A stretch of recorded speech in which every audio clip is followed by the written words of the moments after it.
जय श्री राधे राधे। जय श्री श्याम। जय श्री राम। जय श्री बालाजी की। मैं आप सभी मित्रों को अपने जो सनातन धर्म में जो मूर्तियां होती है उसमें प्राण होते हैं। हर मंदिर में जो मूर्ति होती है भगवान की उसमें प्राण होते हैं। उनके बारे में मैं आपको बताने के लिए आया हूँ। हमारे सनातन धर्म में जितने भी मंदिर हैं, सिद्धपीठ हैं, उन पाषाण मूर्तियों में सब में प्राण होते हैं। तो जब सारे विश्व में एक ईश्वरवाद पर आध्यात्मिक शोध चल रहा था, तब भारत में श्री रामकृष्ण परमहंस जी जैसे विलक्षण संत काली माँ की मूर्ति में घंटों बातें किया करते थे। जो परमहंस थे वो माँ भगवती काली की मूर्ति में घंटों तक बातें करा करते थे। वैसे ही जैसे हमारे राजस्थान में गंगा सिंह जी राजा थे, वो भी माँ भगवती करणी माता से बातें किया करते थे। और शुरुआती दिनों में लोग अपने पागल समझते थे। परमहंस जी को लोग कहते थे ये पागल है। तो लेकिन धीरे धीरे लोगों को समझ आया कि रामकृष्ण जी के भीतर कुछ घट गया है। काली को भोग लगाना उनकी नियमित दिनचर्या थी। माँ भगवती काली की वो दिनचर्या थी। और हर व्यक्ति अपने इष्ट के भोग लगाते हैं और भाव से उनको पूजते हैं तो उनके शरीर में घटित होता है। और उसी प्रकार जब मंदिर का गर्भगृह होता है उसमें परमहंस जी घुसते थे। निश्चित था कि उनका कब निकलना है, निश्चित नहीं था भाई कब निकलना है बाहर। तो इसी प्रकार मंदिर में जो पूजा करते हैं वो भगवान से बातें करते हैं। जब गर्भगृह के अंदर वो अंदर होते थे तो उनको ये नहीं था कि हमें कब बाहर निकलना है, तो क्योंकि वो अपने कुल देवी से बातें किया करते थे। तो एक दिन क्या उनकी पत्नी शारदा उन्हें खोजते हुए मंदिर जा पहुंची और उनको खोज रहे थे कहाँ गए। तो वहां मंदिर के अंदर पहुंचे तो परमहंस जी गर्भगृह के अंदर बैठे थे और माँ के भोग लगा रहे थे, उनसे बातें कर रहे थे।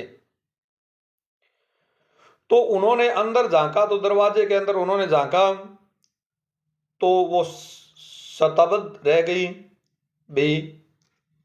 परमहंस के हाथों से मां भगवती काली भोजन कर रही थी।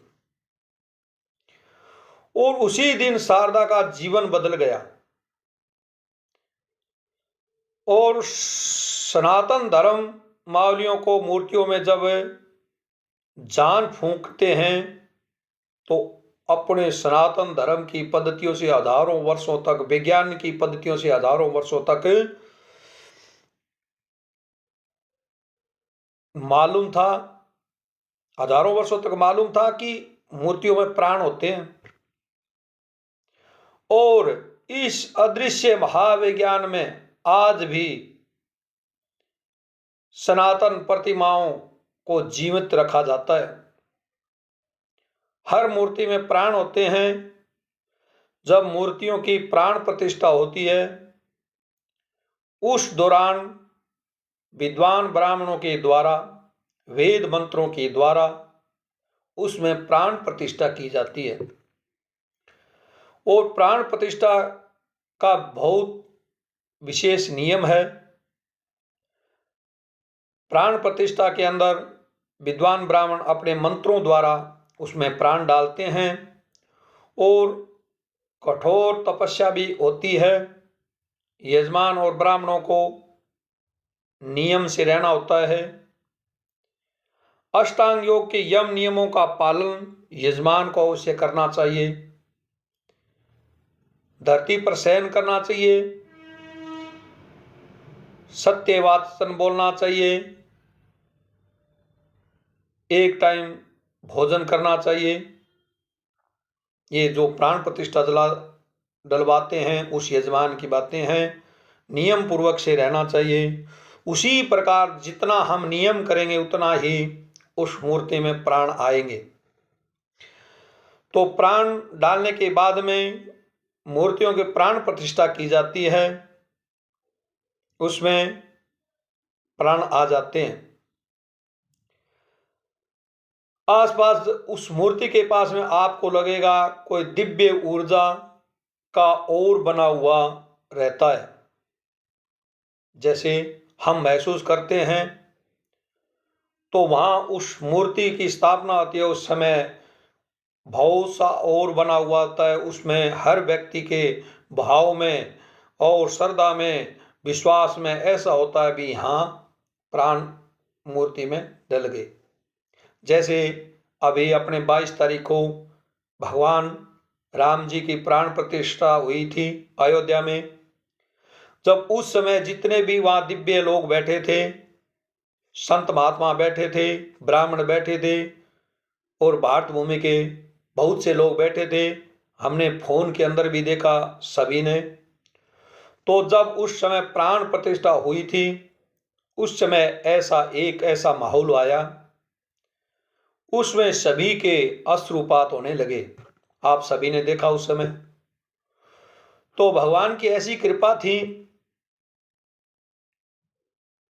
हर मंदिर में हम प्राण प्रतिष्ठा करते हैं, उस समय ऐसा माहौल बनता है, किसी को महसूस होता है, किसी को नहीं होता है। पर हम भाव से उस समय श्रद्धा से हम उस चीज को, हम उस शक्ति को ध्यान से सुनेंगे, ध्यान से देखेंगे और उस समय हम भाव से लग करके करेंगे तो एक ऐसा और आता है एक क्षण का। उस समय भगवान की मूर्ति के अंदर प्राण आते हैं, तब हर व्यक्ति को महसूस होता है। और उस समय प्राण प्रतिष्ठा मूर्ति के अंदर आने के बाद में दिव्य ऊर्जा आती है। हमारे शास्त्र कहते हैं, हमारे वेद कहते हैं कि जिस मूर्ति को निरंतर वर्षों तक पूजा जाता है, यानी जितने दिनों तक पूजा जाता है उतना ही वो मूर्ति फल देती है। जैसे हमारी प्रतिष्ठित देव मंदिर है, बहुत से मंदिर हैं, वो बहुत काफी दिनों से, हजारों वर्षों से वहाँ पूजा पाठ हो रही है, तो वहाँ हम मस्तक टेकते हैं तो भगवान हमारी कामना पूरी करते हैं। और उसमें श्रद्धा विश्वास भाव होना चाहिए। और वहां पे प्राण प्रतिष्ठा हो जाते हैं, देव तत्व ऊर्जा समाहित हो जाती है। जहां प्राण प्रतिष्ठा होती है तो देव तत्व उसमें समाहित हो जाते हैं उस मूर्ति के अंदर। इसलिए ध्यान रहे, जैसे जहां भी देव मंदिर हो, मूर्ति के आसपास में मर्यादा बनाए रखना चाहिए।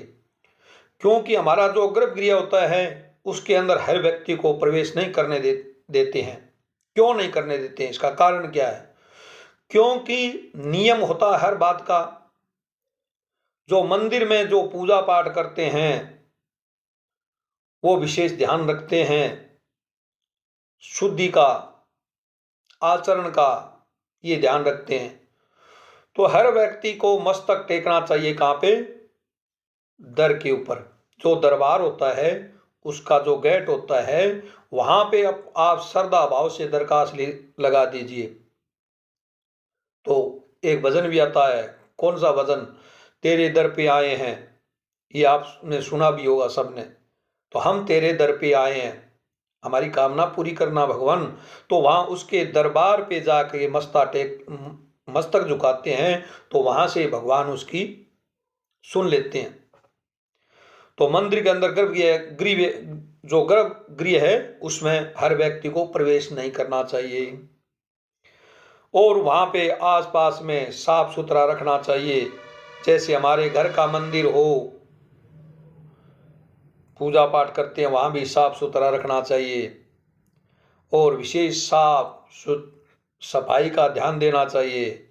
जितना हम साफ रखेंगे उतने ही परमात्मा अपने पर कृपा दृष्टि बनाए रखेंगे।